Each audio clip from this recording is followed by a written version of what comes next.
I can feel the energy in the room, and I'm so excited that you guys are here to learn more about your candidates for governor. Before we start, I do want to thank some people. I want to thank Grace Woodlands Church for letting us use their beautiful facility. Specialty Sound is running all of our AV for us and live streaming us all over the state, so thank you to them. And you guys can all feel safe because Texas Defense Force is here providing security for us. If you will please stand up. As we do all of our meetings, we start everything in prayer. We want to make sure the Holy Spirit is present and guiding our conversations and our thoughts. So Harlan Betts will open us in prayer. Dear Heavenly Father, we come before you with grateful hearts.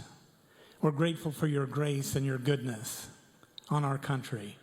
We're grateful for our founding fathers, that they had so much faith in you and received so much wisdom from you, and that they recognize that all mankind are created with certain unalienable rights, such as the right to life, the right to liberty, the right to pursue happiness, the right to speak, the right to meet, the right to worship, the right to bear arms. We're so grateful, Father.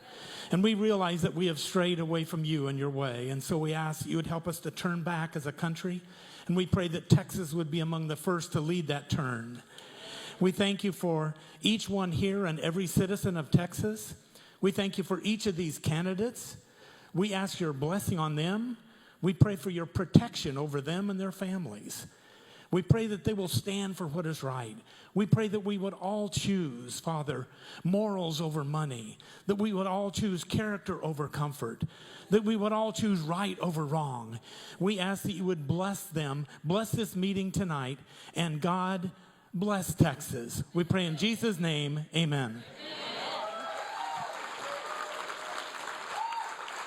I love it when there's an applause after the prayer. Thank you, Harlan. Jen Kratke is going to lead us in both of the pledges.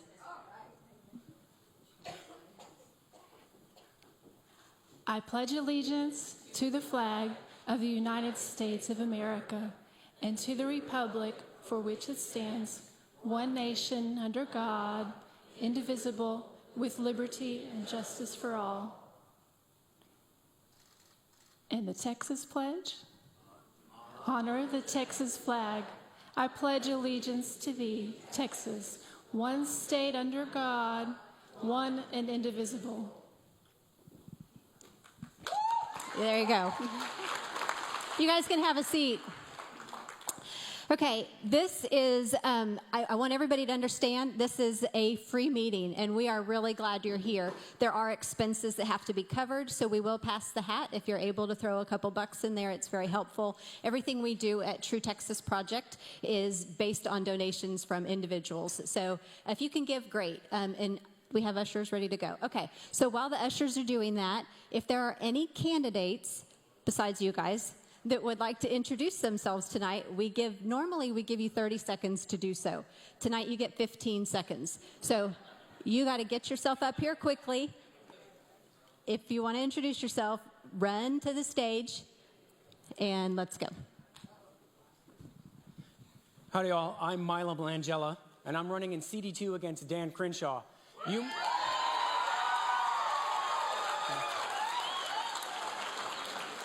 That's what my wife said when I told her I was going to marry her. But, all right, so you don't know me yet, but you know my platform. And if you know it, say it along with me. Shall not be infringed. And that goes for every one of your God-given rights. I am going to take the Constitution from being used as a doormat at the border, and I'm going to place it in the center of the library. I am Mila Blangella. I look forward to serving District 2. When I say 15, I mean 15. Okay. There is a bell that rings when your time's up, and that'll go for y'all too, okay? Ladies and gentlemen, my name is Joshua Ham. I am running for Texas House of Representatives District 12 against Kyle Cassell, the man said by the Texans to be the most liberal Republican in the entire House. The man so liberal, he actually voted against the bathroom bill. Thank you. Tough crowd, tough crowd. Got that bell going. My name is Mark Gullaby. I'm running for comptroller. All right, look, corporations have their lobbyists. Counties, school districts have their lobbyists. And I want to be the lobbyist for the Texas taxpayer. We had Texas taxpayer lobbyists when we had Susan Combs, when we had Kate Street and Larlander. Mark Gullaby, comptroller. And who's next? Hello, I'm Mark Ramsey. Some of you know me from being on the SREC for 10 or 15 years, platform committee, all that kind of stuff. I'm running for the new congressional seat in Harris County, 38, against the Washington establishment-backed Hunt. Help me out. Hi, my name's Tom Slocum, and I'm running for Railroad Commissioner against Wayne Christian. We got to get rid of all the corruption and all this money that's floating around. There's some bad stuff going on in Texas. You want to find out more? Come visit my website, slocumfortexas.com. I'd love to meet you. Come find me. My name is Martin Etwap, and I'm here to tell you Dan Crenshaw is going out. Thank you very much. MartinEtwap.com, MartinEtwap.com, that's where you'll find me, and let's get Crenshaw out. I'm Mike Wolf. I'm running for State Board of Education District 6 to replace the one Republican swing vote on the State Board of Education. Thank you. Hey guys, welcome. This is my church. I'm Texas State Rep Steve Toth. Thank you for being here. We appreciate your passion. I'm the author of the Critical Race Theory banned in the state of Texas, and I appreciate all your help.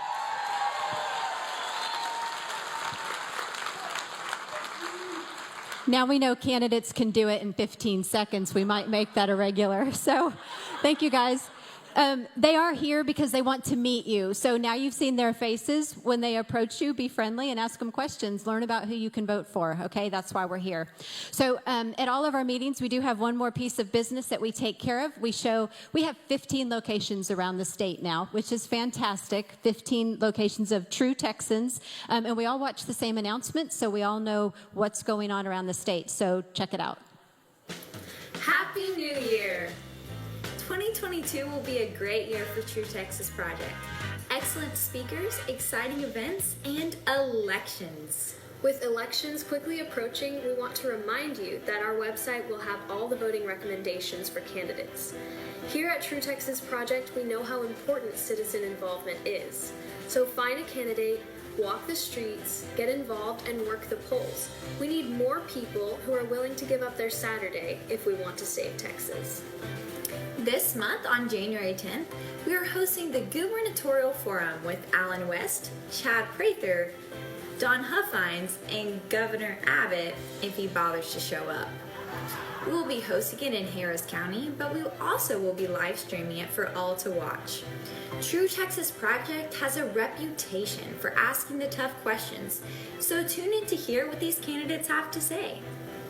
We are also hosting a one-of-a-kind event in February, a Lieutenant Governor Forum, held at our Dallas County location. We have invited each of the candidates to join us for a night of face-to-face questions and answers. On January 29th, you will have the opportunity to continue your journey of becoming a certified true Texan with a class on campaigns and elections, taught by skilled campaign workers and poll watchers. This will put you one step closer to bragging rights and a new name tag. Mark your calendars for April 23rd because our annual Texas Tough Gala is an event you do not want to miss. This is our biggest fundraiser of the year, so come support the greatest group in Texas. We will be featuring comedian Brad Stein, journalist Laura Logan, and author-activist Chris Ann Hall. We will even end the evening with fireworks to celebrate Texas's victory in San Jacinto, giving us our independence. Tickets go on sale this month, so keep an eye on our Facebook to see when you can purchase them. The new year always brings in new faces, so we want to encourage everyone to get involved somehow with TTP. A great first step is to join our satellite chat group on Facebook. To join, first go to our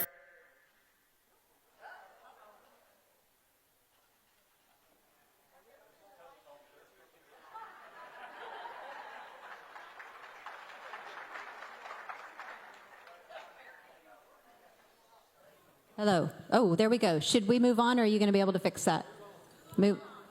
Okay. Okay, well, we will post our announcements on our Facebook page so you can see the rest of that. There's a couple of things that I want you to be aware of about tonight. First of all, True Texas Project, contrary to popular belief, has not endorsed any candidate as an organization. Now, several of us on our board have made endorsements, but as an organization, we are very firmly anyone but Abbott, okay?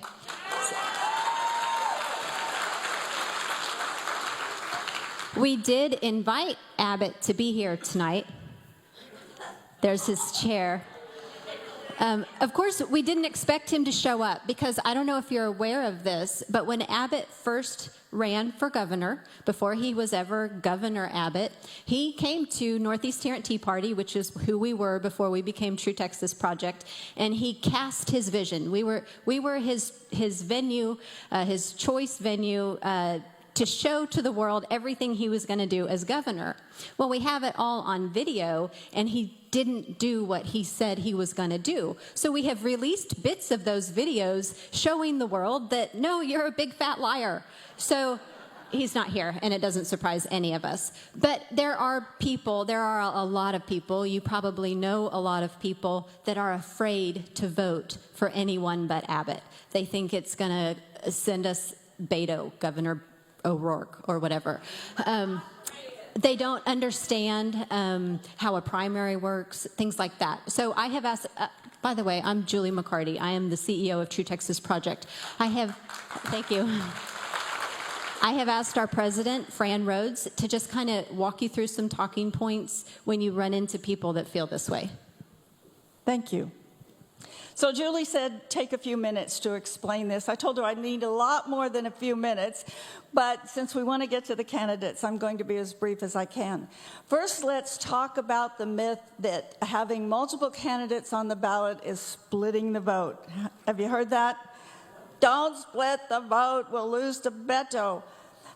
That's just not true. That's not how a primary works. Our goal is to force a runoff, which will probably be between Abbott and one of these gentlemen on the stage. Thank you. There are 8 people running, so that's 7 opportunities to vote for not Abbott. And the goal is that we force the runoff. One of these fine gentlemen will be up against probably Governor Abbott, but it might be one of those other 3 people. And then all of us who are Chad Prather fans, all of us who are Don Huffines fans, and all of us who are Alan West fans will get behind whoever is that person. You with me on that? Okay. So if you have a friend that says, oh no, I have to vote for Abbott because we're going to split the vote and then we're going to lose, explain that to them. Secondly, let's dispel the myth that Governor Abbott is the only person that can beat Robert Francis O'Rourke in November. Not true.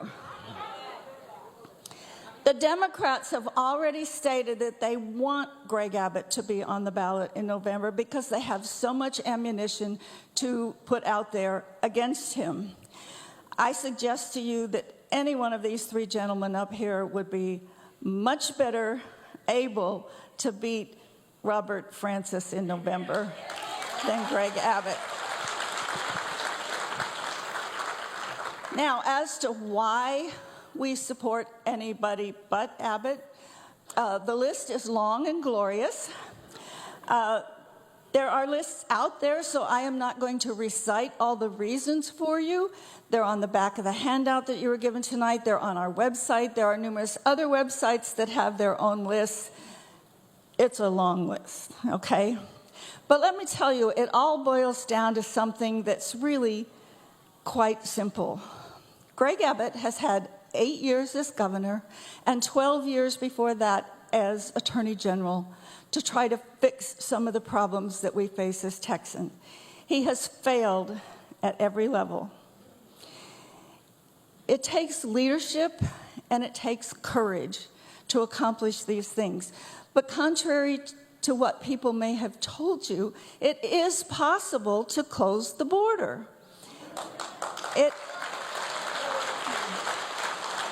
Governors do have authority under our Constitution in section something and article something. Look it up. We do have that authority. Governors can have a huge impact on what does or does not happen in the state legislature. And let me remind you, what does not happen is just as important as what does.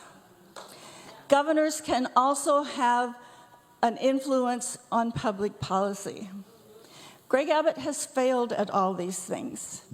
But if you're still inclined to support Greg Abbott, I hear that he has a very fine talent for writing a strongly worded letter. So I'm sure everything will be fine if you elect Greg Abbott again. But seriously, if you're still inclined to elect Greg Abbott, ask yourself a few questions. Is our border secure? Are your property taxes lower? Are our elections secure? Are our children protected against gender modification? Dogs are protected, but not children. Are you confident that you won't lose power this winter when it's cold? No. Do you feel like Greg Abbott is the one that will stand up against the federal government when they come after us? And let me tell you, they are coming after us. They're coming after our elections. They're coming after our families. They're coming after our guns and our very way of life that we know and love.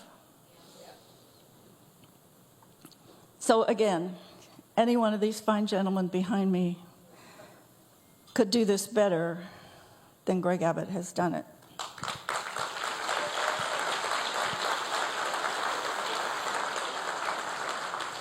One of the very good things that Donald Trump did for America is that he taught Republicans how to fight.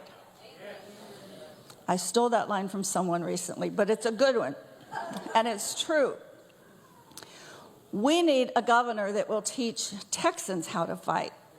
Someone that will stand in the gap with activists like all of us and take that fight to the legislature, to the schools, to the border, to the lobbyists, wherever we need to go.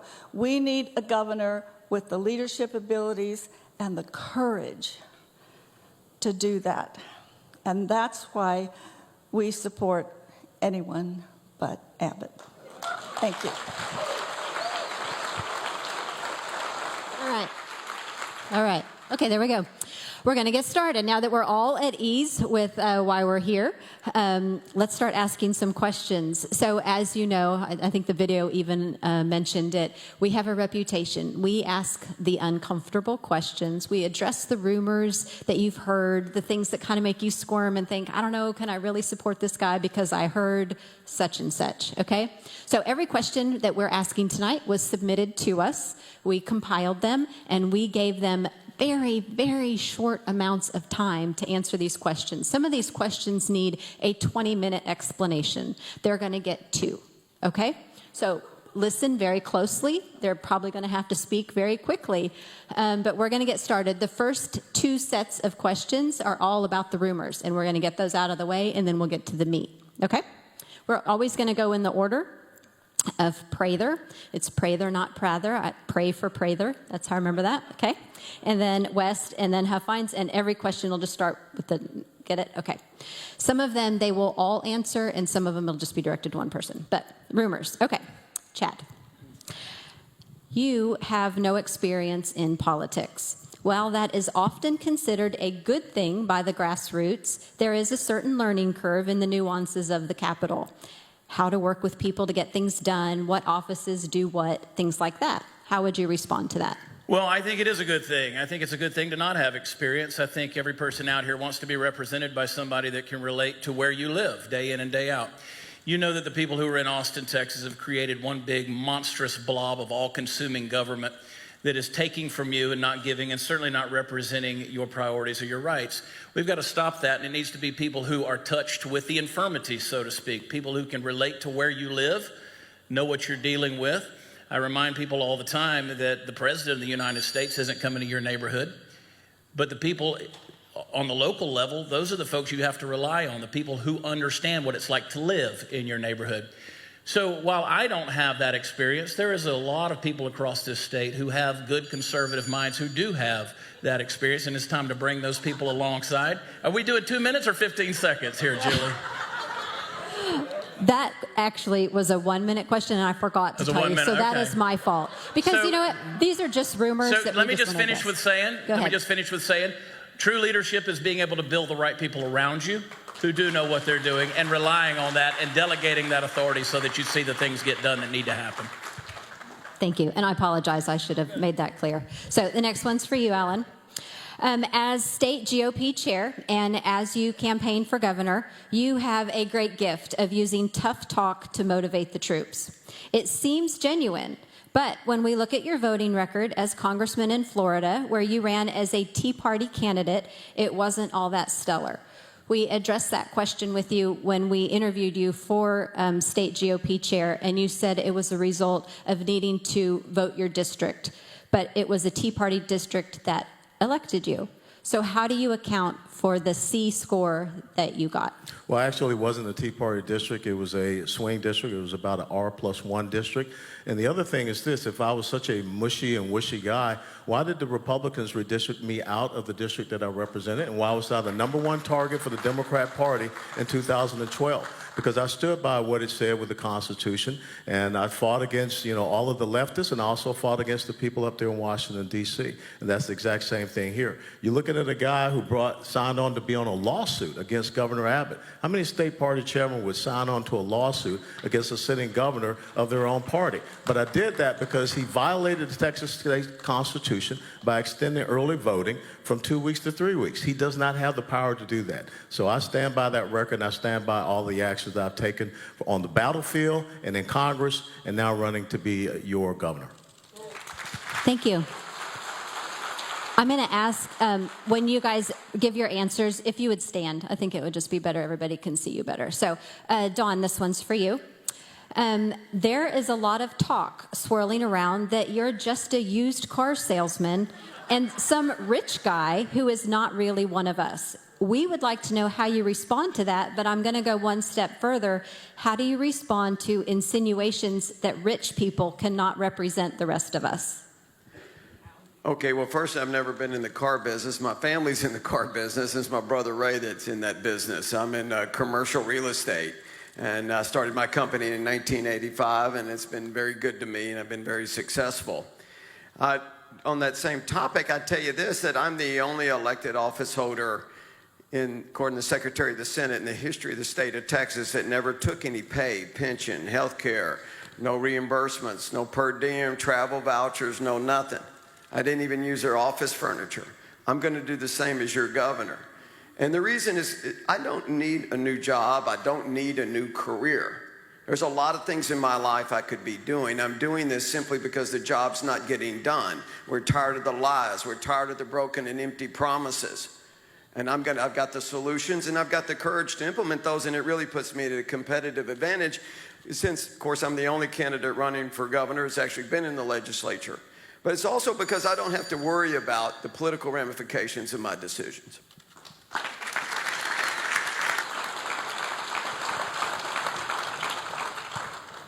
Okay, our next question is for you, Colonel West. When you stepped down as GOP chair to run for governor, many said that that was your plan all along, to only use the chair position as a stepping stone and that you should have finished your term. What do you say to that? Well, the interesting thing is that when I moved back here to Texas in 2014, my last duty assignment was Fort Hood, and I retired from Fort Hood. And anybody that has dragged their wife around for 20 years, you're going to ask her where she wants to go. But in 2014, we came back here, and there were people, just regular, everyday grassroots people that asked me to run for chairman of the Republican Party of Texas. And when we went up and we saw what happened in the 87th legislative session, all of those legislative parties that we had that a lot of people mentioned, we didn't get the end to the taxpayer-funded lobbying. We didn't get school choice passed. We did not stop the child gender modification. We still have not done anything as far as our historical markers and monuments, having them protected. And the 9th legislative party that I added in was to curtail executive overreach. That went exactly nowhere. And so there were people that came to me and said, would you consider stepping down to step up to run for governor? And let me tell you, it goes back to kind of what Isaiah experienced when he stood before the host of the Lord in Isaiah 6 and 8. Here I am, send me.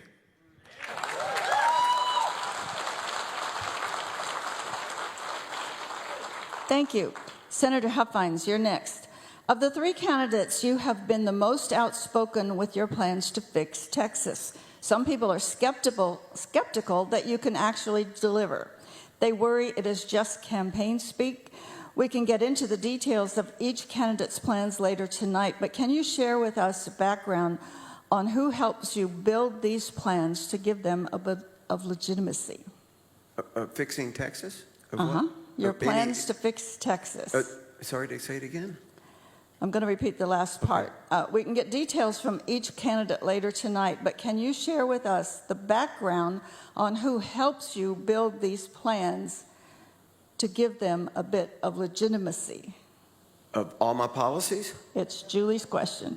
I'm sorry, the border or? We just want to know if all these plans that you're putting forth, people are skeptical that you can really deliver. Who's advising you? What makes you think you can get these things done? Oh, thank you. Well, being that I was in the legislature, I understand what those 181 yahoos down there really want. I really do. It's a club, you see. That's why they don't care about what you think. They care about what their fellow club members think, and what they really want, they want to get a bill passed. That's all they care about. Well, guess who gets last call on every bill? The governor. Guess who gets last call on the budget? The governor. Guess who gets first call on the budget? The governor. I meet with the lieutenant governor and the Speaker of the House 6 to 8 months of LBB, Legislative Budget Board, to set the budget. The budget is really everything. And so I understand the legislature, I understand how it works, I understand the players, and I'm telling you, they're going to listen to me.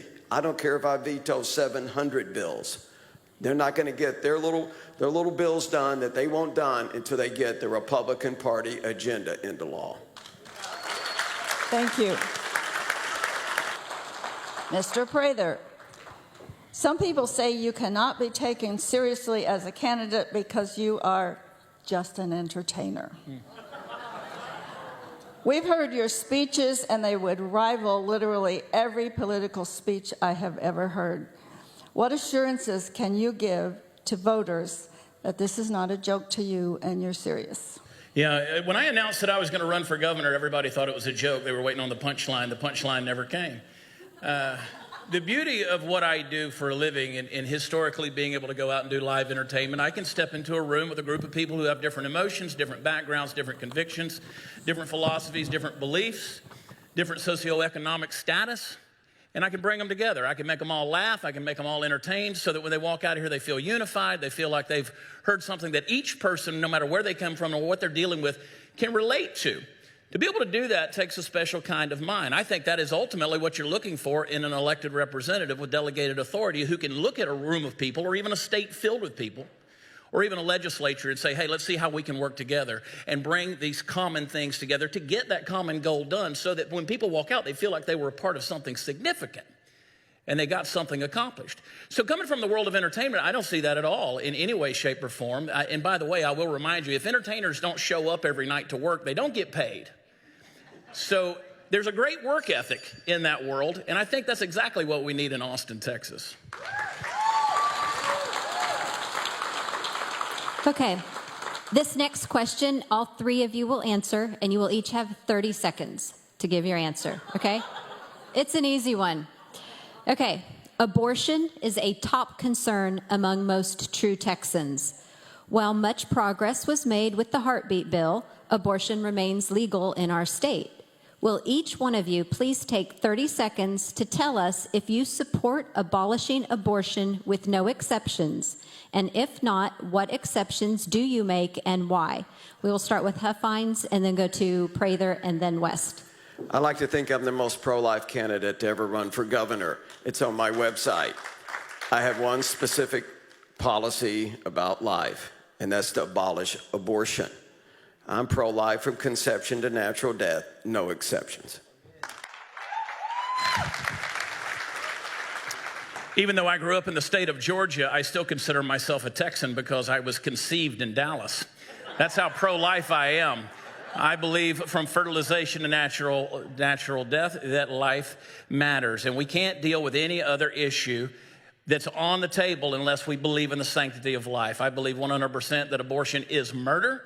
Under any circumstance, that life matters. It is an image, it is a person created in the image of God, and I believe in the 100% abolition of abortion across the board in the state of Texas. Last year in January, there was an issue going up before the people in Lubbock, Texas. That was to make Lubbock, Texas a sanctuary city for life. They called me and asked me to go out there and march with them. In May of last year, Lubbock became the #1, the largest sanctuary city for life in the United States of America, and I was honored to be able to stand out there with them. Now, some people will say, well, Colonel, we've heard that you talk about rape and incest. That's something that I think that my personal belief is that if my daughters were to be criminally violated, I would love to be able to have that discussion with God and with family, but I will do what the people have me to do.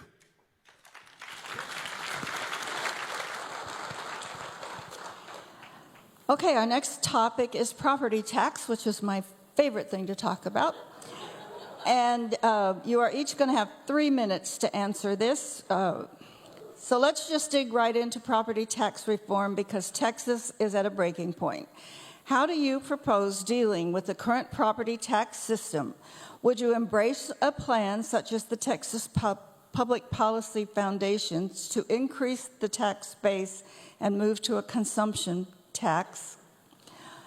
This is a big topic, so each candidate gets 3 minutes, starting with Mr. Prather.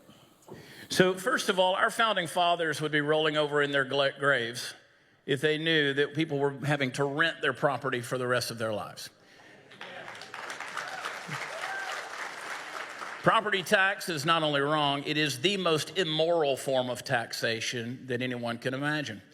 If you read the Old Testament, God wouldn't tax his own people in terms of their land. It was a land of promise. It was an inheritance to their children and their children's children. If Israelites 6,000 years ago could figure out how to navigate around property taxes, then surely the greatest conservative fiscal minds in the state of Texas in the 21st century should be able to figure out a plan as well. Now, that being said, I do believe that we need to use surplus. By the way, we need to cut spending at the top. This governor has increased spending in the last 7 years by $48 billion. If you go through and you look at the budget every 2 years, it's absolute waste that is happening amongst state agencies and across the board in this big government. We've got to cut state spending. We've got to use that to buy down this tax debt. We need to incentivize people to go out there in the private sector to do the things that we have expected the government to do over the years in a mediocre fashion. So when we incentivize that, it's going to stop us from being taxed in the form that we have been grown accustomed to. It's grown through the roof. It has grown through the roof. As Texans, we need to lead the rest of the nation in abolishing this immoral tax. Stop putting people in the place of these counties and these appointments that are immoral, that have no sense of the value of a dollar. They don't know, and they don't care because it's your dollar and not theirs. So I do believe that we need to add perhaps a percentage point to a sales tax, perhaps a half percentage point in here or there. We can do that. We can mess with that. We can look at consumption tax. We can look at value-added taxes in the way that they need to work. But at the end of the day, when we do those things, we have to make sure that we treat it like a precision surgeon that's removing a cancer from an organ. Because we have grown so accustomed to depending on these property taxes to pay for so many of these things, many of which we don't need, that it's going to take us a little bit of time and precision to remove that very accurately. To come in and carte blanche across the board and say, we're just going to get rid of your property tax is a political lie. It's a ploy and it's a campaign speech that's not going to work. Folks, I do believe it's immoral, and I do believe we have to abolish it. And there's many, many plans that are out there, many things that we need to do. How many of you know what a operational fund transfer is? You probably don't know. That's the biggest budget item in the state of Texas, $124 billion every year. That's the government's way of saying if this organization or this agency runs out of money, we'll just move some more over there to it, because they're certainly not going to give you a refund.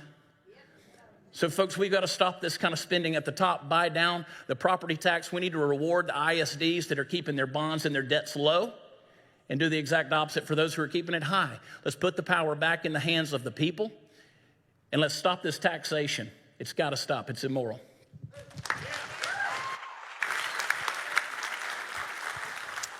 Texas has the 6th highest property taxes in the United States of America. When you study and understand the property tax system, it is really based upon the philosophies of Karl Marx and the Communist Manifesto and his planks. It's a progressive tax system, and the second thing that he talked about was the elimination of private property rights. Here in the state of Texas, you can pay off your land, you can pay off your mortgage, but you can never own your home. There are 3 different approaches we have to have. First and foremost, I sat on the Texas Sunset Advisory Commission back in 2016. When you look at the fact that we have an agency, a commission that is looking at sunsetting government agencies and programs, I would ask you, how many of those actual government agencies and programs actually do get sunsetted, actually we get told to go away? So number one, I want to go back 15 to 20 years and look at all of these Sunset Advisory Commission recommendations and make sure that they are actually implemented, because that's how you find the savings to start paying down your property tax relief. The other thing that we have to do is we have to move the Texas state government away from what is called a baseline budget system, which means that every single budget cycle, they start from a previously baseline and they increase the spending off of that. When they talk about cutting spending, they're talking about they're cutting the rate of the increase, not actually cutting spending. That's what we have to change. What you do in your homes, what you do in your businesses is what's called a zero-based budget system. Every single budget cycle, every agency has to, once again, validate its existence, validate any programs that it wants to have, old and definitely, of course, new. So those are the 2 ways we look at savings that we can buy down. And I agree, we have to move to a consumption-based tax system, because why?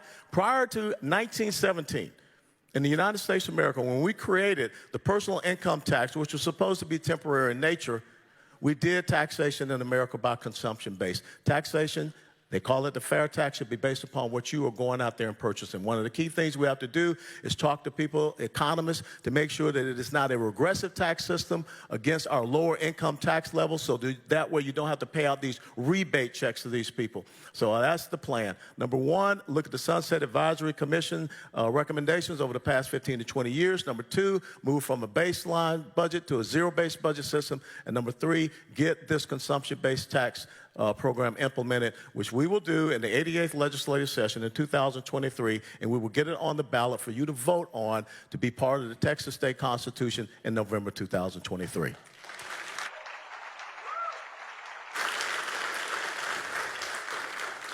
The answer to the question is yes, I will work with TPPF, the Texas Public Policy Foundation. I'm taking it a step further. They talked about just eliminating the M&O on school taxes. This has been a priority of my campaign from the very beginning. It's been up on my website since the 2nd of May. I've worked on it for years. Let me just set the table for you. As gentleman just said, everything you see, going home tonight, driving to work tomorrow, everything you see is owned by the government. Your land, your ranch, your farm, your business, your home, they own it all. All you get to do is rent it from them. And guess what? You don't even have a lease. You don't even know what the rent's going to be. This is a terrible way to fund government. It's a plank in our party platform to do away with it. There's a lot of paths. My path is very specific. I've got Excel spreadsheets 6 inches thick on this. This is a math problem. It's very doable. It's not political rhetoric. This is going to happen. My plan is it's going to take 8 to 10 years to phase it out. You're going to get a chance to vote on it. It's going to be a constitutional amendment or whatever plan we get out, so you can weigh in on it. You can decide if we want to move some to sales tax or whatever it is. You can go yay or nay on it. We're never going to have an income tax, and we're going to keep local governments fully funded. And how we're going to do that is we're taking the surplus in revenues from the state of Texas, and we're going to buy down property tax with it. Then we're going to move some over to sales tax. Let me give you an example. The comptroller just put out the numbers the other day. He thinks the next biennium we're going to have a $27 billion surplus in the state of Texas.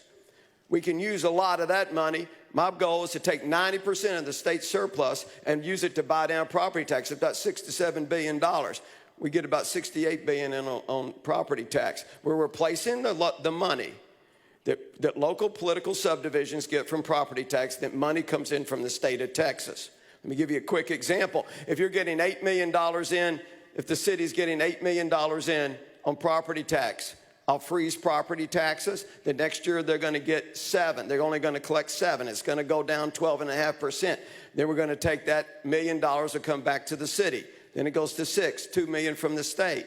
So we're just replacing the money. We're not changing the funding formulas for the school districts. We're not changing how much money they can bring in the cities. We're just replacing where it comes from. Right now, half the money on your school funds your schools, 54% comes from the state of Texas. And they often whine about the fact the state doesn't pay their share. Well, guess what? The state of Texas is going to pay 100% of it. And we've got a lot of revenue buckets in the state. We got oil and gas tax. We got sales taxes are primarily what we get our revenue from. We've got hotel, motel tax, liquor tax, and all that grows at about 8 to 10% a year. We're simply taking 90% of that growth and applying it to property tax and buying it down. This will take time. It's very doable. This is not political rhetoric. Thank you. I'm pretty sure all three of you probably have that as an issue on your website. Like if people want to dig into it, go to their websites because like I said, these are huge topics and we just don't have time to dig into them completely. So for the sake of time, we have several questions that we're going to direct at one of you and you'll get 2 minutes to answer. And then the two of you that didn't answer it will get 30 seconds each to add whatever you want to add. Okay? And you'll take turns with these questions. So I hope that makes sense. It will as we go. We'll start with you, Colonel West. What is your stand on a state's ability to use annulment to deal with the federal government's overreach, and what other repercussions do you have in mind? Well, there are several states that have already passed constitutional nullification. When you look at the Constitution of the United States of America, there's a thing called the Supremacy Clause. But there are two words in the Supremacy Clause that are so important to understand. Those words are pursuant thereof. If the federal government are doing the things that are pursuant thereof to the Constitution of the United States of America, then the states should be following them. If they're not doing things that are pursuant thereof, then you nullify what they're doing. Edicts, orders, mandates, and decrees are not law, and we need to have a lesson in civics to make sure that we understand that.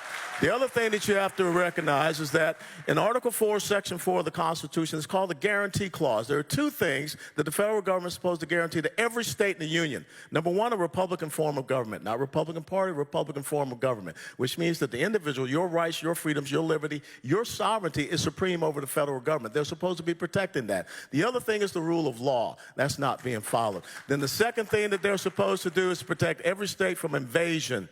That's what the Founding Fathers called it. And therefore, in Article 1, Section 10, Clause number 3, it says what states can do if actually invaded. So everything that we have in the Constitution and also the Texas State Constitution protects and defends our rights as a sovereign state. And first and foremost, the 10th Amendment, which says all of those powers not delegated to the federal government or reserved to the states and to the people. And I took an oath to support and defend the Constitution of the United States of America. I look forward to taking an oath to support and defending the Texas State Constitution.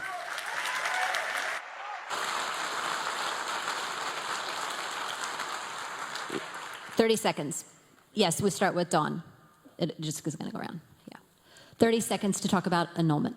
Do I get the same question? Same question. I get 2 minutes on the same question? 30 seconds. Oh, 30 seconds. Okay.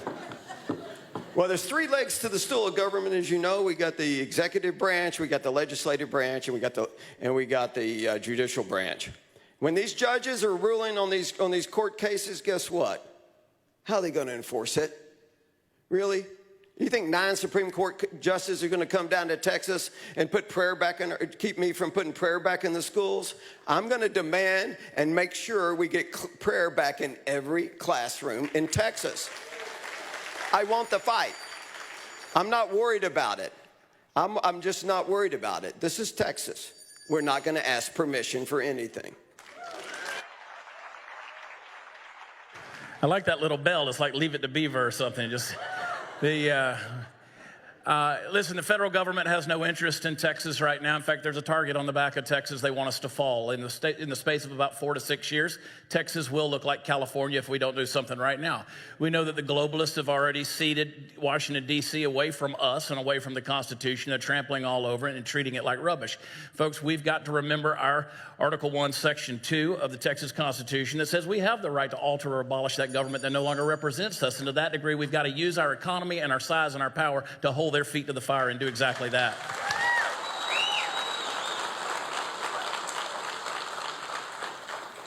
Okay, this topic is my second favorite topic to talk about. It's taxpayer-funded lobbyists. As we mentioned earlier, Governor Abbott has made promises to us that he failed to keep. One of the big ones was to put an end to taxpayer-funded lobbying. Senator Huffines, you were in the state legislature. In your experience, what is it going to take to get this issue resolved? You have 2 minutes to address, and then Colonel West and Mr. Prather get 30 seconds if they want to add anything. Well, let me just point out a simple fact that most things are downstream of the governor's office. Our legislation, our culture, our virtues. The governor of Texas can get almost any bill done he wants anytime he wants. He's the governor of Texas. He's the leader of the Republican Party of Texas. I've seen it. I can tell you I can get this legislation done very quickly. My agenda is your agenda. The Republican Party legislative priorities are my priorities. That's why I ran for office in 2015. I love our party platform. As a matter of fact, when in 2008, when I was a national delegate, I shipped 2,500 of them up to Cleveland and had them distributed on every national delegate's chair so they could see how great the Texas Republican Party platform really is. Well, I've actually been a victim of this. When I closed down found one and discovered one of the largest corruptions in modern Texas history in an elected school board up in Dallas, Texas. They were stealing tens of millions of dollars. They spent $1.3 million of stolen taxpayer money to defeat my legislation to close them down. Had 3,000 employees. They had a $100 million annual budget. I got 6 people put in prison with the Texas Rangers, including the sitting mayor pro tem of the city council of Dallas. Another bill I was trying to get done is to audit. I'm a businessman. I believe in forensic third-party audits, including our elections. Anybody that doesn't want to be audited, I get really nervous. And let me tell you, I was trying to audit a tollway authority down in Austin. They hired 5 lobbyists. You would have thought I was trying to kill their mother or something. It was unbelievable. And I got it out of the Senate, but of course they killed it. There's a lot of corruption in Austin. There's a lot of corruption in government, and I'm going to find it. Thank you. As chairman of the Republican Party of Texas, the number 8 legislative priority was to end taxpayer-funded lobbying. Of course, that did not get through. Good example of why that's so important. The Texas Association of School Boards is part of the National Association of School Boards, and it was the National Association of School Boards who came down and said that parents who show up at school board meetings are domestic terrorists. Texas Association of School Boards is a taxpayer-funded lobbyist organization. Texas Association of School Boards will go away if there was a Governor West.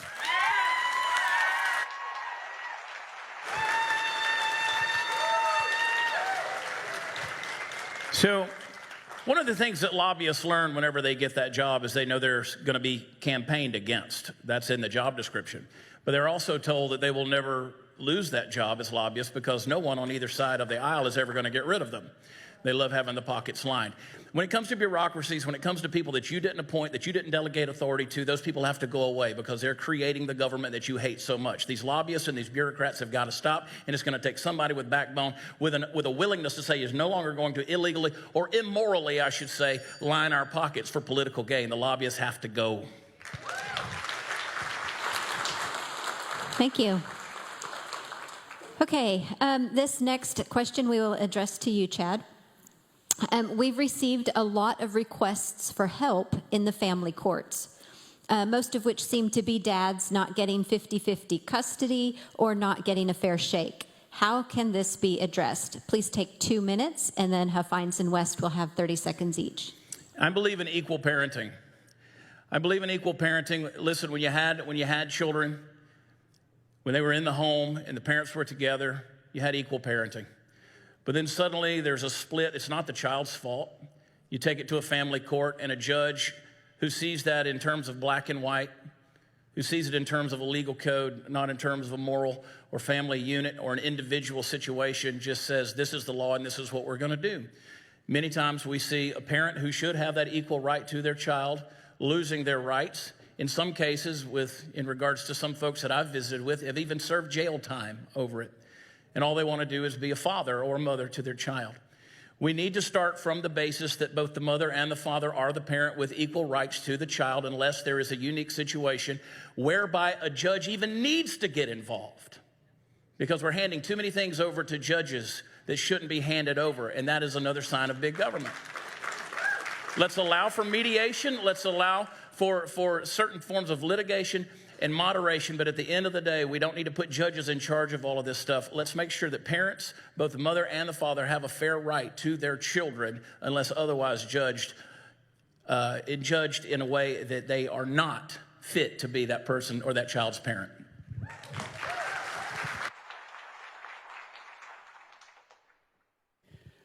Well, I've made a commitment to make this one of my emergency action items as governor. The first 60 days, the only thing the legislature can work on is what the governor puts as an emergency item. This is one of them.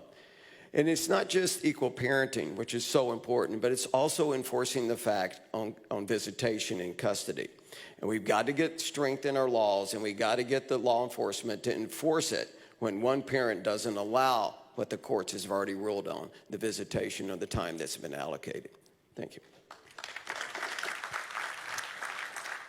In 1961, I was born in a blacks-only blacks-only hospital, I'm sorry. And I did go to church. But at that time, even though I was born in a blacks-only hospital, it was 77% of black kids had mother and father in the home. Today, that number is 24%, and that is attributed to the Great Society programs. The government came in and destroyed the traditional nuclear family in the black community. I believe in equality of parenting. I believe that we need to make sure that we are providing that for each one, mother and father, and we need to have means testing as well in that. Okay, for this next question, we're going to give each of you a whole 2 minutes. It's a very simple question. How do you propose to cut the budget? We start with Colonel West. I'll go back to what I already talked about. Number one, we have to go from a baseline budget system to a zero-based budget system. The other thing is that we have to start looking at all of those Sunset Advisory Commission recommendations that have been given to the government. And the thing is that those are just recommendations. They go then to the next legislative session, and what do you see happening in most of these legislative sessions? They don't implement those recommendations. And so that is what I want to do in including in the very first budget that I propose, and get these legislators to understand that we're going to be serious about cutting spending here in the Texas state government. You know, we talk about the budget surplus that we have, but really Texas is running about a $107 billion debt because we're not taking into account the unfunded mandates, the liabilities, the pensions, and things of this nature. We saw what happened up in Dallas, Texas, where they did not account for the police pension funds, and they had to try to go down to the state government to get them to backfill them. We don't want to see that happen here in the state of Texas. So we have this Sunset Advisory Commission that we need to look at those recommendations. We've got to move away from this baseline budget system to a zero-based budget system. And it starts with the budget that I propose, that I will put out there, that will show that I'm serious about cutting the spending, not the rate of the increase of the spending.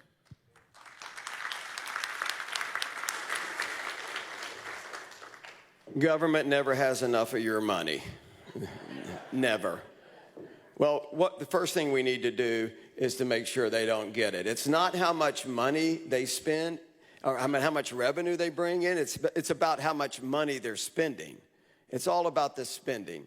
So look, we're going to cap it when I do my property tax. 90% of that revenue growth is going to be used to buy down property tax. That alone will eliminate a lot of excess government. The other thing we need to think about is illegal immigration. How much we're spending on illegal immigration. Most Texans don't realize that we've been educating hundreds of thousands. The estimates are 400 to 600,000 kids in our government school system since for 2 or 3 decades. And their English is a second language. That's $14,000 a kid. That's $6 billion a year that you're spending for children that aren't supposed to be here.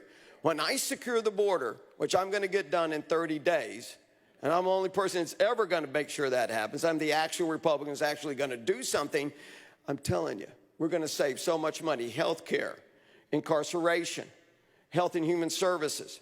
Right now, 80% of the Texas budget's 2 buckets. education, and health and human services. Everything else is there's a 20% of that. Well, imagine if we got rid of illegal immigration and all those kids went home. I'm going to have an E-Verify law that's the toughest you've ever seen. I've already got it written. If you employ one person, you're going to have to get E-Verify done. And then we're going to modify it to get a Texas E-Verify system. We're going to get the illegals out of our colleges where they get in-state tuition. And they're taking chairs away from your children.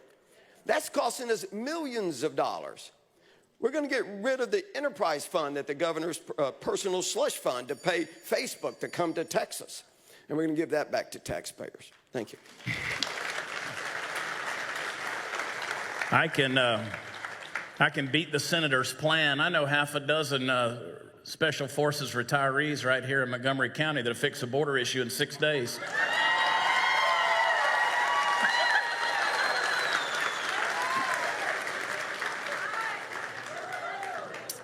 Well,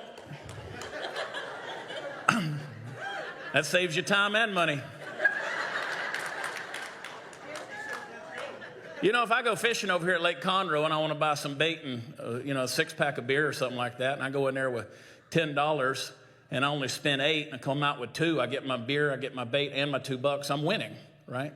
Now, I could have had a budget of $10 and spent every bit of it and had a zero budget. The problem is the government's going to spend exactly what you give them. They're going to find ways. As I said earlier, the operational fund transfers. If this organization or this agency, I should say, if they're running out of money, then they're just going to transfer it from over here. They're not going to give you a refund. So we've got to stop the money that we're giving them. We've got to disincentivize them from spending. So I agree with that. When it comes to illegals that are coming across the border, the health care, the welfare, the education, all of these things that we are spending, that's just a perfect example. But there's 174 state agencies typically in the state of Texas. There's more now with the coronavirus pandemic.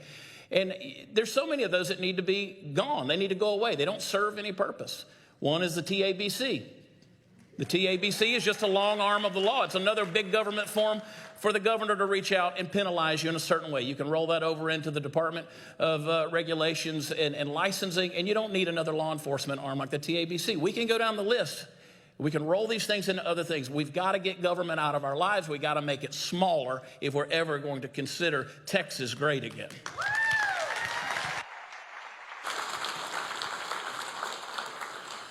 Well, Don Huffines, I'm very glad that you started talking about the border because that's the next topic that we're all going to talk about. Each of you will have 3 minutes to answer the same question. Obviously, in the 20 years that Governor Abbott has had to fix this problem, where he's actually been in a position to fix the problems at the border, he's done nothing. So take the time we've given you to tell us what your plan is. Let me set the table for you. Get 2 minutes. I'm sorry, 3. 3, okay. 3, yes. Great. Well, let me set the table for you. You probably already know. Border Patrol's telling me right now that 1.5 million to 2 million illegals are going to flood into Texas in the last trailing 12 months unapprehended. I tell you that because any way you define it, of course, it's an invasion. They're all smuggled in by the cartels, the most dangerous criminal organizations on earth. These people are just so dangerous. They murder and rape, all the sex trafficking and the fentanyl smuggling and the human trafficking. They're making hundreds of millions of dollars. Look, I love Mexico, and I love Mexicans. I homeschooled my children, all 5 of them, and we tied the mattresses to the top of the minivan, and off we went to Mexico so I could put them in a Mexican school so they could, Mexican public school. We drove all over Mexico so they could learn the culture and the language, and they did. I love Mexico, but right now they're being a really bad neighbor. They really are. Well, let me tell you, this is the most important election in 22 in the United States of America, and it might be the most important election in the history of our country because the federal government's never going to secure that border. They never have, and they never will. The only chance we have of securing the border is if a courageous governor of Texas. And let me tell you, the key to my plan is I will never ask permission from the federal government to secure the Texas border.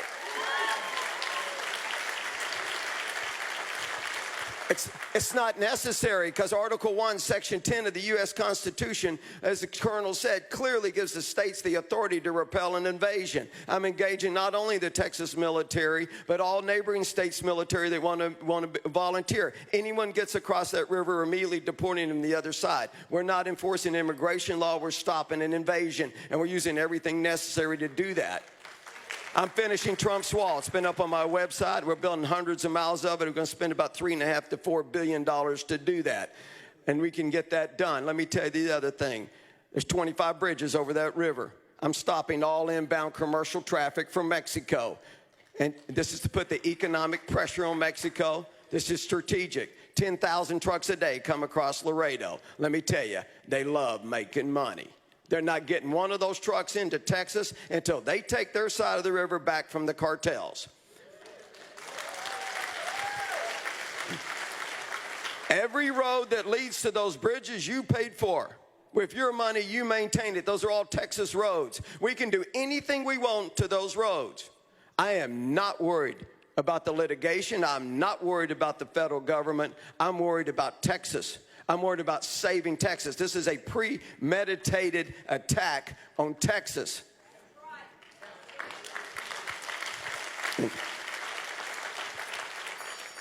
We can get this done. I'm going to get it done in 30 days, what's never been done before. Thank you.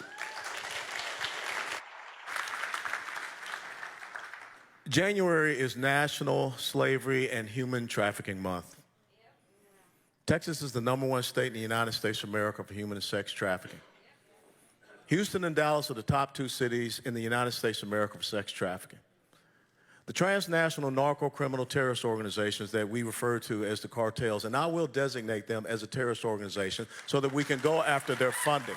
They are making $25 to $30 million a week just on the human trafficking. Last year, the United States of America had the highest amount of drug overdose deaths that we've seen in our history, over 100,000 due to the fentanyl that's coming across that border. We have a drug trafficking crisis. We have a human and sex trafficking crisis. We have a public health crisis. You're being told that you have to get a shot in the arm, but people are coming across here illegally, hundreds of thousands a month. They're not being told that they have to get a shot in the arm. We're going to make sure that that changes.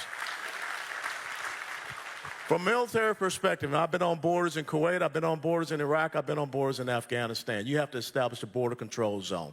And what I mean by border control zone, Highway 90 is the northern boundary, the Rio Grande River is the southern boundary. You already have the different sectors. You have the El Paso sector, the Big Bend sector, the Del Rio sector, Laredo sector, and Rio Grande Valley sector. And you properly apportion and task organize your forces to be able to go in there and get on the major infiltration routes. You know, I was talking to a woman today whose husband is down there involved in Operation Lone Star right now. Her name is Samantha. Do you know that in the past 2 months we've had five Texas National Guard troops have committed suicide? One, an attempted suicide. The reason why that is happening is because they don't have a clear mission. They don't have a task and purpose. Operation Lone Star is a failure. It's a political optic. It's just a tool. It's just a tactic, and it's not coming up with any real, true results. We're going to make sure that our men and women that we put down there, they have the ability to arrest, to detain, and deport. We're going to make sure our constitutional officers, who are our sheriffs, they have the ability to detain and to deport, not on trespassing. We're going to make sure that where it is appropriate, where it's proper, we do put in a border obstacle, a physical barrier that we can channel people in so that we have better ground surveillance systems and ground troops that can thwart that. Another thing that will help us with our budget, when we find this money that the cartels as terrorist organizations have in the state of Texas, we're going to freeze their assets, and we're going to seize those assets, and we're going to use it for our own border security fund so that we're not spending your taxpayer money. The other thing that we're going to do is all the remittances that illegal immigrants are sending back to Mexico, Nicaragua, Honduras, El Salvador, we're going to tax those remittances. The state of Oklahoma does it at 1%. I think Texas is 10 times better than Oklahoma. We're going to do it at 10%.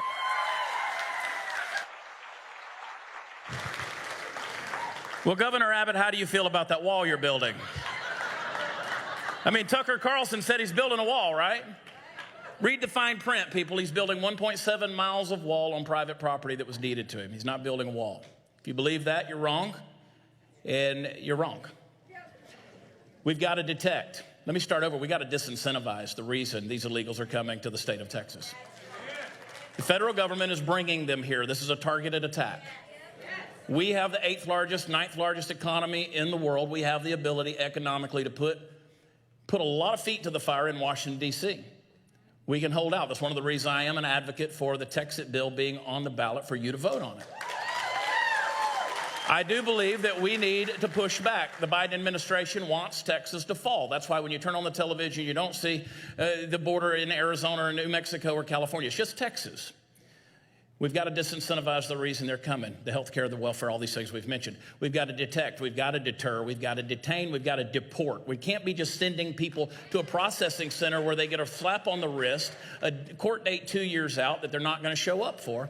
And listen, it's not politically correct, but we've got to defend. And right now, we're not enforcing the laws that are on the books. I've seen the video of the National Guardsmen who are helping people out of the river into the state of Texas. We say no more to that. We allow them to do their job as law enforcement and to push back, fight back, and say, no, you're not coming into the state of Texas. We enforce the laws, but we allow these folks, whether it's National Guard, Texas State Guard, even militia, civilian militia, which we are allowed to do in the Texas state constitution to push back, as well as the human and material resources of our DPS. We do control the highways. We do control the bridges. We do need to charge a 12 to 14% transaction fee in the banks whenever illegals do business in Texas. We need to make sure that there is sanctions against Mexico. We're pushing back. They feel it economically. Listen to me, folks. If I was president of the United States, we would own the first 200 miles of Mexico because those narco-terrorists are here to kill you. I've seen enough videos of people being disemboweled with hunting knives and their heads cut off and used as soccer balls. That's what they're trying to bring into the state of Texas. And I know that's a complex problem. It's a human rights violation that's going on down there, but you can't solve a complex problem and still be politically correct. Right now, our law enforcement doesn't have the right to shoot back, and they're being fired on almost every morning. It's enough pussyfooting around, folks. I promise you, our founding fathers wouldn't put up with this one bit. This is our state, this is our nation, this is our border, and it's up to us to defend it.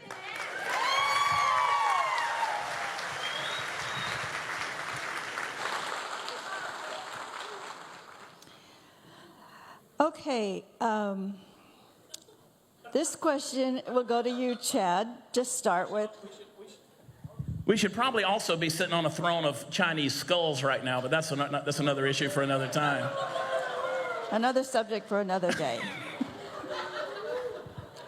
Governor Abbott told me he's going to write a letter. I'm sure he will. That's as strongly worded as I know how to get. So we're going to start this with you, Chad, at 2 minutes, and then the other candidates will have 30 seconds to respond as well. On the subject of education, to solve the shocking discovery of porn and CRT in school libraries and classrooms, Governor Abbott wrote a letter. What's a more appropriate response can you give to teachers and school boards that allow explicit materials in our schools? We've got to hold them accountable legally. We've got to make sure that we're enforcing the law and making sure that the parents ultimately have the rights in how their children are raised and how their children are educated. Now, you've heard me many, many times, and I really do mean it when I say that the public school system, not the public education system, because these aren't education systems at all. These are brainwashing institutions, and that is not a slight on our educators. Our educators are the ones who are losing in a big way next to our children because our educators are taking away their rights to be able to educate, to be able to mold these young minds, to teach them to think critically and with complexity, and then to turn them loose on the world. We're not doing that. We're training them for a test. And so I feel for the teachers out there that want to shape these young minds. But these have turned into indoctrination camps built on a humanist system that wants to churn out little Marxists and socialists. We've got to burn this to the ground, folks. When we're at a place when people are actually coming to me and they're trying to defend social and emotional learning, which is just another gamut of the CRT curriculum. It's just another way of doing it. If a teacher is trying to tell my child how to feel, if a teacher is trying to tell my child what their sexuality should be or how they should have sex or anything like that, I don't need a teacher taking care of my child's emotional quotient. That's the parent's role. And when you step up and stand out and speak up, they're going to call you a domestic terrorist. No more to that. We're going to pass legislation that makes sure that they're there to teach your child how to write, how to read, how to do math, how to learn non-revisionist history. And if they push anything like this garbage of CRT or pornography, and you know exactly what it is and it's out there, or they're going to take all the chairs out of the room whenever the school board meets so that only 18 parents can come in there and speak out, we're going to push them to the full force of the law and make sure they're held accountable legally.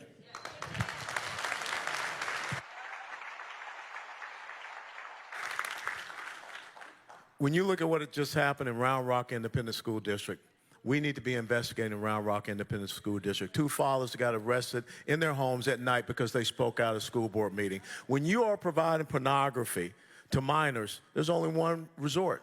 You should be arrested because you're providing pornographic material to minors. That's not about writing letters. That's about holding up to the rule of law. And that's exactly what we have to do. You know, the South Lake Families PAC, they had the right solution. The Cy-Fair School District over here, you just won 3 school district seats. We've got to understand, we've got to start back at our school districts.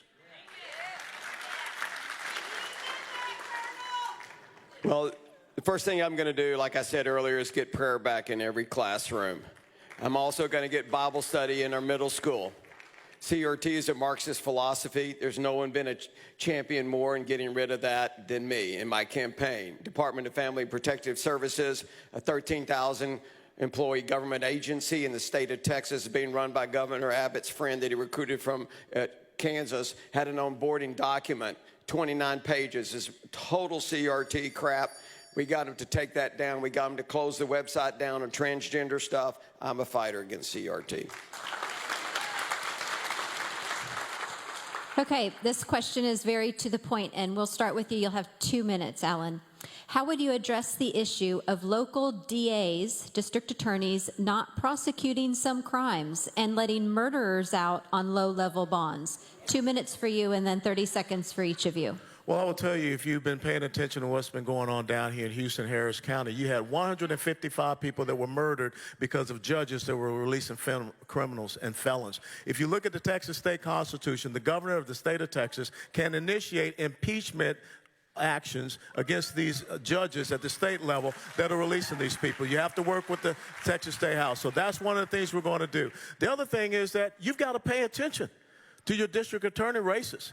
Back in 2018, George Soros went in and funded 4 major district attorney races here in the state of Texas, in Dallas County, in Travis County, in Bexar County, and right here in Harris County. So what I will tell you right now, who is it that's running for district attorney in Harris County? And that is without a doubt one of the most important elections, because we have got to make sure that we're standing up for the rule of law. Furthermore, I will say this. I don't care if you're going to tell me that if you commit a crime at $750 or less, you're not going to prosecute that. We're going to go after that person. We're going to leverage the Attorney General's office against that district attorney, because you're supposed to be upholding the law. You're supposed to be protecting the citizens in your jurisdiction. You're not supposed to be an ideologue and have some ideological agenda, which is exactly what we see happening in many of these other places. Look what's going on with the district attorney in New York City, what's happening right here. So from the governor's office, you have got to be able to let these people know and put the fear of God into them that I'm coming to get you if you don't uphold the law in the state of Texas.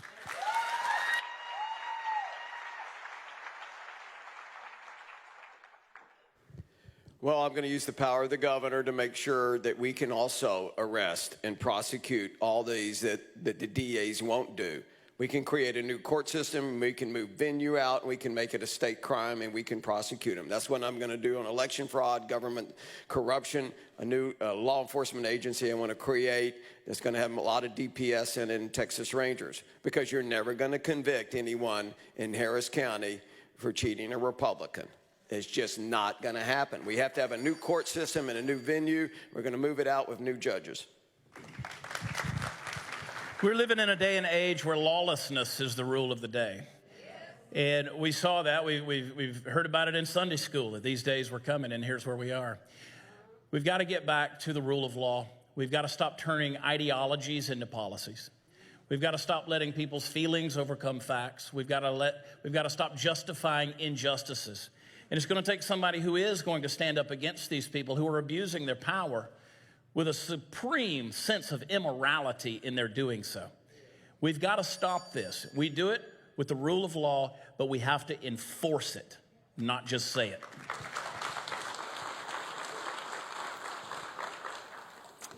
One very compelling reason to vote Abbott out is the fact that fellow Texans died last year during Snowmageddon, when the governor had been aware for years that issues needed to be addressed. Senator Huffines, what is your plan to strengthen and protect the Texas power grid from another massive failure? And does it include adding additional green and renewable sources of energy? You have 2 minutes, and then the others will have 30 seconds. Well, of course it doesn't. Well, look, Texas used to have the best grid system not only in the nation but in the world. It's an independent grid of the federal system. That's why it's ERCOT, not FERC. We worked for decades, really 100 years since electricity was invented, to make sure Texas had an independent grid. This was a priority of the state of Texas and the legislature for decades. And it was under Abbott's administration that he's ignored it completely. He wanted to be part of the cool club. He wanted to make the Democrats happy. So he went off on the green energy, and he talked all the legislators into doing the same thing. He got the Green Energy Award, 30 or 60 days before we had the big freeze. And we were within 4.5 minutes of the whole grid completely melting down. I guess somebody just forgot to tell him, when the wind's not blowing, we ain't got any electricity. I mean, really? This is a disaster. This is not just it's just not about cold weather. This is about cybersecurity. This is about EMP pulses. This is about our transformers going out, and where are we going to get those? Where are they stored? Where are they made? They're all made overseas. What's the supply chain? Where are you going to get all that back?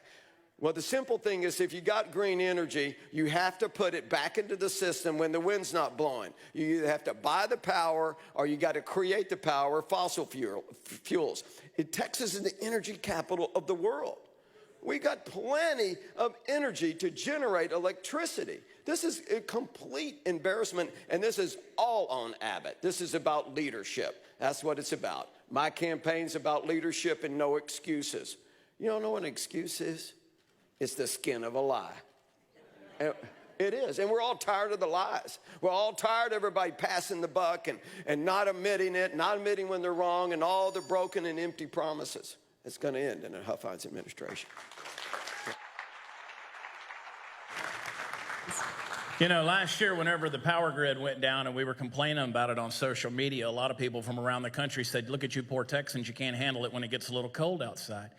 My response is, it wasn't that it was cold outside, it was cold inside. This was a failure on the part of this governor. This was a complete mismanagement. Listen, the legacy of Texas in terms of our energy production as a global power is legendary. People look to Texas. We produce 40% of the nation's oil. Are we doing 30 seconds? Is that the deal? Well, I thought you said 3 minutes. Well, I bet y'all wish y'all knew what I was going to say.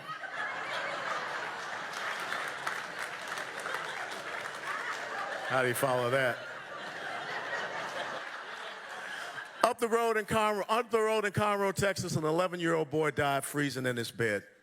During that freeze, there was an energy company that made $2.3 billion of profit. That energy company wrote Governor Abbott a $1 million campaign check. First thing we got to do, we cannot have 23 to 26% energy distribution to an unreliable source. Wind and solar, maybe 3, maybe 6%. We need to bring back some of those clean coal fire plants that we shut down, 3 to 4 of them. We also need to look at a nuclear plant maybe coming here, and also winterize our natural gas.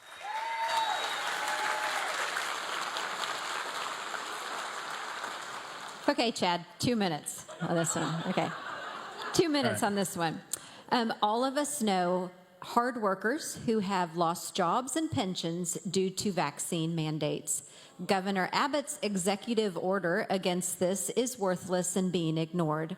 How do we help Texans keep their jobs and continue to support their families amid the COVID craze? You'll have 2 minutes, and then the other gentleman will have 30 seconds. Yeah, first of all, I want to thank Colonel West for finishing my statement. Yeah, I know. You'll make me do push-ups or something. Listen, I passed a billboard on the way down here that had medical professionals on it, said not all heroes wear capes. But apparently not all heroes in the state of Texas get to keep their job anymore either. Everybody's got the Omicron. You got it, I got it, God's got it, your dog's got it. Everybody's got the Omicron at this point. Just look at your neighbor, kiss each other, let's get it over with. Herd immunity, let's just do this thing. Right now, they've fired all the medical professionals who didn't get the juice and the boost, right? And so now they should rehire them since they're the only healthy ones, since everybody that got the vaccine is sick. So the EO, the executive order that Abbott signed is worthless. It's worth less than the toilet paper that's not on the shelves in the pandemic. It's not. We've got to pass this through the legislation, make it law. Where absolutely, under terms of employment in the state of Texas, you cannot medically rape somebody and force them to have a medical procedure in order to keep a job. That has got to be law in Texas, and we do not listen to the federal government or the Biden mandates that have no ability to enforce those whatsoever. Call a special session now, now, now, now, now.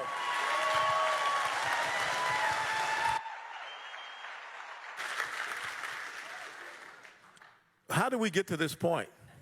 We got to this point because it was the middle of the Afghanistan debacle and Joe Biden needed to change the narrative. He came out and said that everyone has to get a jab in the arm. First and foremost, we started out talking about constitutional nullification. This is an instance where you nullify this order that came down because it is not pursuant thereof to the Constitution of the United States of America.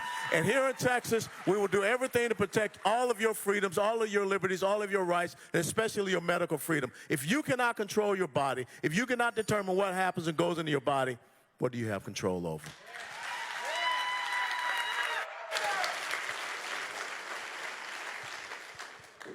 I'm against, of course, the vaccine mandate. I've never taken the vaccine. I never will. But if you want to take it, it's your medical liberty. I'm here for your personal liberty, your economic liberty. If you want to walk around in a spacesuit, get after it. But you're never going to be forced in the state of Texas under a Huffines administration to take a vaccine or wear a mask for any reason. I will never issue an edict or an executive order that I don't know how I'm going to follow up and make it the law.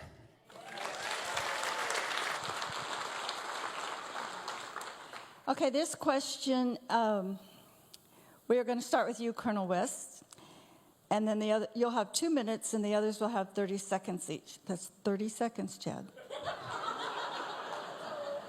Female students in Texas are losing scholarships and having to move off campus because universities are allowing males into female housing, even sharing communal bathing. Men are playing in women's sports. It's been suggested that the legislature can prevent colleges from receiving money from the Texas Endowment if they do such things. Is this a good idea, or maybe you have others? 2 minutes. You know, I went to the University of Tennessee, and I remember Pat Summitt. I remember that women's college basketball team there and how dominant they were and how we fought so hard to make sure that when I was growing up in high school, women's basketball was half court. 3 on one side, 3 on the other side. And now we're talking about the complete erosion of women's college athletics. Look at what is going on up there at the University of Pennsylvania, where some so-called young man that thinks he's a girl is now swimming against women. Or in track meets and things of this nature. We need to have people that have the courage and conviction to stand up and say, we are not going to see women's athletics be destroyed, be it in elementary school, middle school, high school, or colleges and universities. I'm willing to stand up and go toe-to-toe with the National Collegiate Athletic Association because we've got to stop allowing these woke corporate fascist oligarchs to believe that they can push us around in our states and push our agenda against us. So yes, we're going to stand up and make sure through the legislative process that we protect all women's sports. We're not just going to stop it at high school because we're afraid of the NCAA, because they say that they're not going to come down here and have a bowl game. You think anywhere in Sam Hill they're going to take the Cotton Bowl and take it someplace else? That is never going to happen. Do you think that nobody wants to come down here and have a college bowl game or any type of bowl game like you just had the Texas Bowl? Texas is a destination. Texas is a great place to be. But we need to stand up for what is right and what is true, and we must protect our daughters and our granddaughters and their future to be athletes.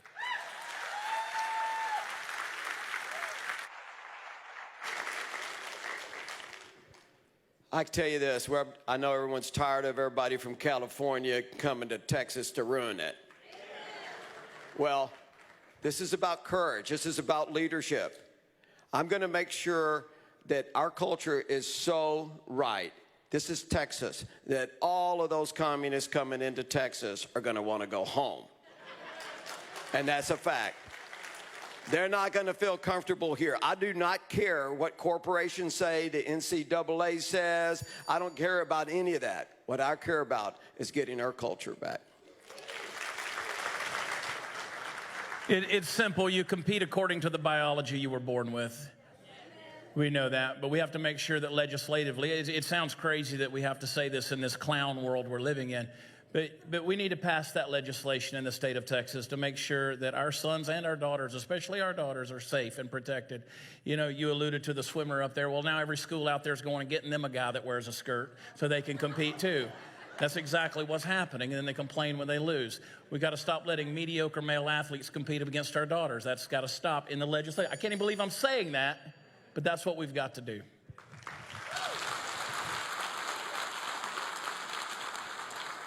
This question falls kind of along the same lines, and we'll start with Dawn. You'll have 2 minutes, and you rest will have 30 seconds. Okay, so one consequence of the woke campuses and workplaces is a restriction on free speech and conscience. For example, we are seeing corporations mandate diversity training and the use of unnatural pronouns amongst coworkers. Conservatives who speak up in defense of traditional values are being targeted and getting fired for something as simple as posting a meme outside of the workplace.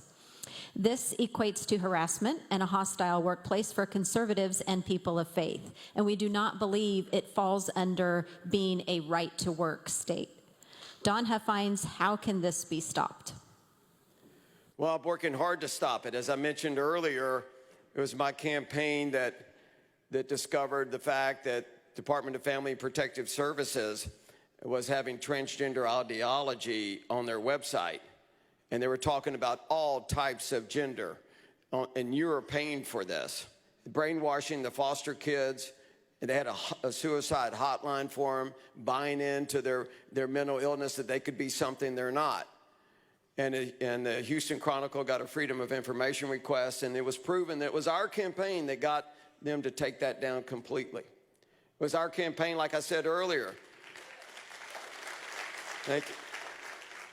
They got them also to take down the CRT training onboarding document. Look, our culture is under attack. It is. And we're really out of time on this issue. Where's the foundation? Where is it? These kids are going to our schools. And when they're they're coming out of there not only uneducated, but coming out of there with no morals. No morals at all. And you wonder why our country's falling apart? If you're an atheist or you're agnostic, and that's what they all are in modernity, I mean, that's a religion. Those are religions. What about Judeo-Christian beliefs of who we are as Texans and as Americans? We've got to get that back. We've got to put it back in the government schools. And that's what I propose to do. I'm in charge. The governor's in charge of the education agency. The governor of Texas can get this done. It's not that hard. We just got to have courage. We got to fight. And I tell you this, if you're looking for somebody to sing Kumbaya with the Democrats and try to work with them, you need to vote for somebody else.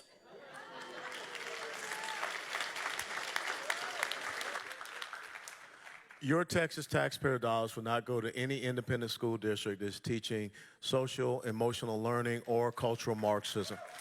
Your Texas taxpayer dollars will not go to any college or university that wants to indoctrinate and create the next generation of little Marxists and socialists. If they want, they can dip into their endowment funds. I will not be putting any progressive socialists on the Texas State Board of Regents because we don't need to have them overlooking our system of education, and we're going to bring it back to be a system of education and not a system of indoctrination. That's what I promise you. Your money will go to educating your children. As I said earlier, we've got to stop turning ideologies into policies. When I was at the University of Georgia as a student back in the early 90s, we had right in the center of the campus what was called a free speech platform. You could step up on it and say anything that comes to mind. You could rattle off some kind of crazy schizophrenic nonsense. You could quote the Bible. You could preach, or you could talk about whatever is coming down the pike in the news in current events. Folks, we've got to get to a point where speech is truly free. But we can't be cramming ideologies down people's throats against their will, because I'm free to the degree that it encroaches on you, and at that point my freedom stops. And folks, we got to make sure that value stays true in Texas. Okay, we have come to the point in our forum where it's going to be the lightning round. Every question is a yes/no answer, but you will not say it out loud because we don't want the person next to you to influence your answer. So, look at these. Okay? So.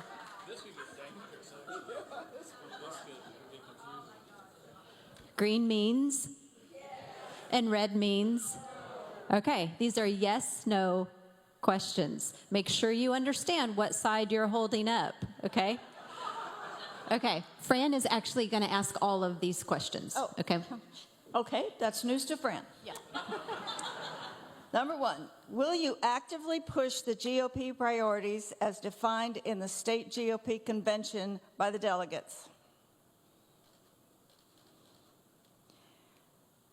Do you support outlawing the mutilation of minors via sex changes?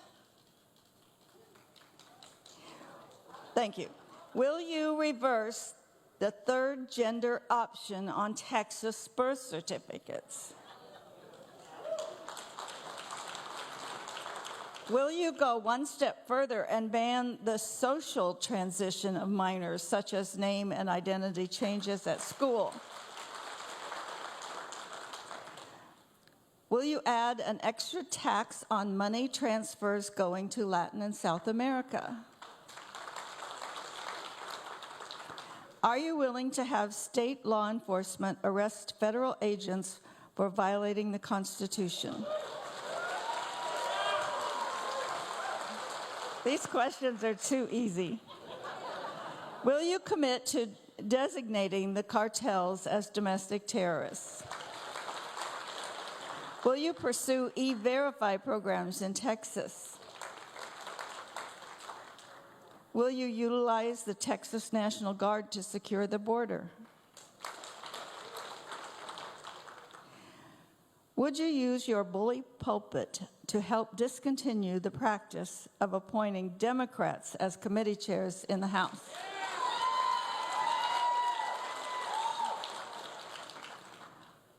Would you remove a legislative representative from office for fleeing the state during a legislative session?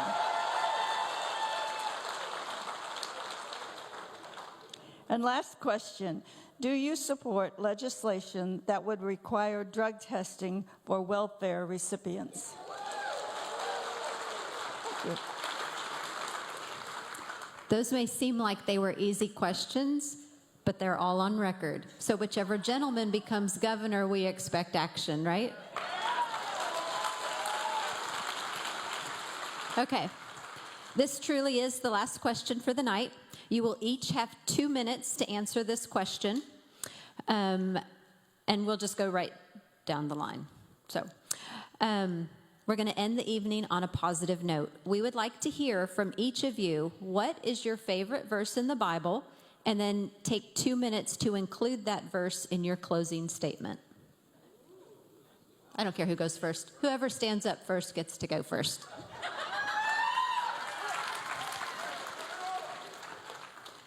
My favorite verse in the Bible comes from Joshua chapter 1, verse 9. It says, "Be strong and of good courage, for the Lord thy God shall never leave you nor forsake you." That is a verse that for years in the military I wore on my dog tag. It was called the Shield of Strength.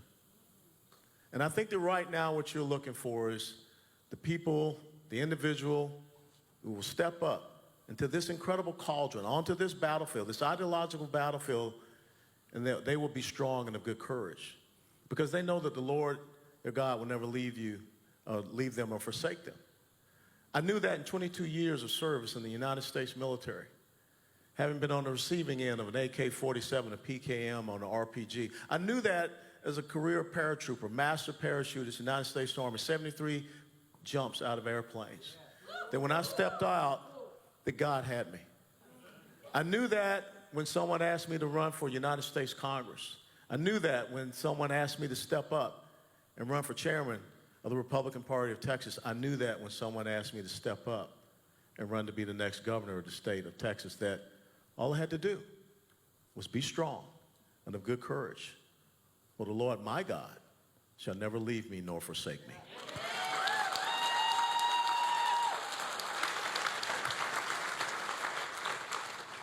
The first few words of the book of John, the Gospel of John, says, "In the beginning was the Word, and the Word was with God, and the Word was God. All things were made through him. Without him, nothing was made that was made." When you say "in the beginning was the Word is the standard.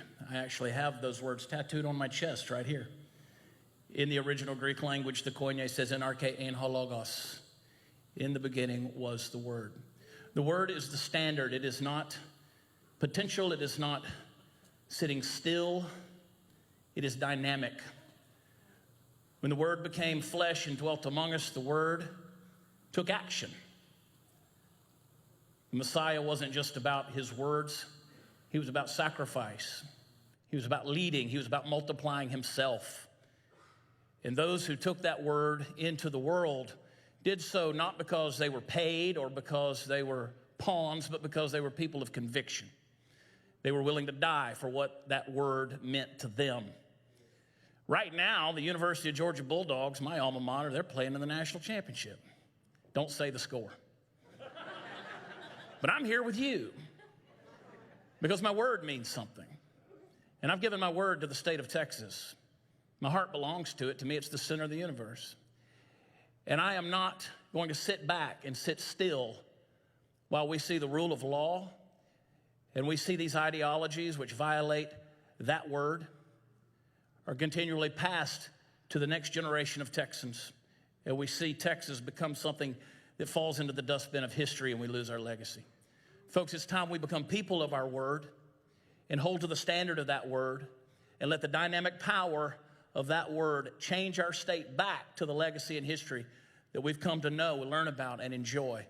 Because I promise you, if we don't maintain that word, our future is not certain, not just uncertain, it is doomed.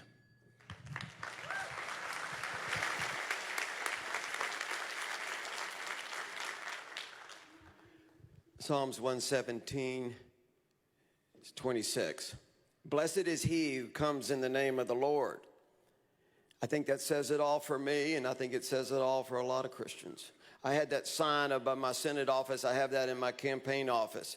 It's big. The Lord is with us when we're with him, and that's a fact. Imagine a Texas where you can actually own your own home, where you can own your own business. Imagine a Texas where the border is really secure and you don't have to worry about sex trafficking and human trafficking and illegals in your school system and in your healthcare system. Imagine a Texas where you have confidence your votes aren't being stolen and you have confidence in the election, the foundation of our constitutional republic. Imagine a Texas where we can actually get our Republican priorities into law. Imagine, patriots, what is possible. I need your help. Unsheath those old rusty swords of liberty, and help me cut the chains of government. Help me awaken the millions of sheep that are sleeping. Help me awaken them so they too can restore the liberties that have been stolen from us over the years. Awaken them to the power of our Constitution, of the free market. Awaken them to the power of Lord Jesus Christ himself. This is our time. This is the time we've been waiting for. This is Texas. I will prove to those socialists from New York City to San Francisco what it means to be sovereign. I would light up the lighthouse of liberty, our economic liberty, our personal liberty. This is Texas. We will bend a knee to no man, to no government, for no reason. Our best days are yet to dawn. Thank you.